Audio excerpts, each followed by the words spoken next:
What's going on, Fit Fam? Happy Thursday. I hope that you're crushing it. I hope that you're doing well. I hope that you're peaking.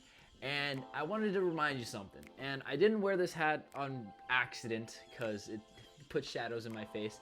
But I wore this hat for a very specific reason. This three-letter word that's on the top. And it's going to be backwards when you're viewing this.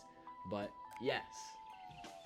And these three letters mean a lot. They're very valuable to what you do and what you're willing to do. See, that word has tons of meanings. It has thousands of meanings for different situations. But I want to focus more on the situations when it comes to facing difficulties, facing hardships, facing challenges and roadblocks in your life, and whether or not you're going to accept them, deny them, or ignore them. See, because if there's an obstacle in your life and you choose to ignore it, then one of two things is going to happen. Either you're going to wander the other direction and then never cross paths again, and who knows, that could be the right thing to do. It's possible.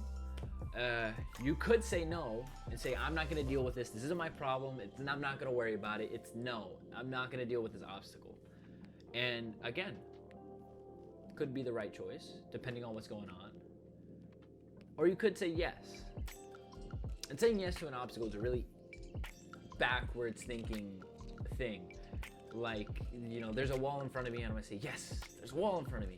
It makes no sense. It stops you from moving forward. But the reason that I choose to say yes to the obstacle is because it allows me to figure something out.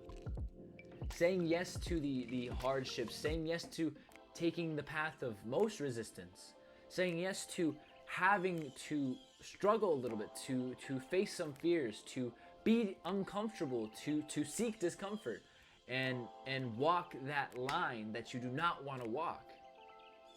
It gives you power. Now, it doesn't give you superpowers like you're a superhero, but you are heroes. But it gives you more. It leads to something greater. And most of the time, it grows you as a person. Now, there are always going to be things in life that are going to be necessary that you either ignore or say no to. And I'm not saying just say yes to every single thing that comes in your way, but I'm saying you have to learn to say yes to the things that need you to say yes, not the things that you don't want to say yes to, and that you should explore more and push yourself and embrace it. So I hope that you embrace a little bit of the suck, a little bit of the things that aren't the greatest in the world, because they build who you are. And say yes a little bit more to those things that scare you. As always, take care, Fit.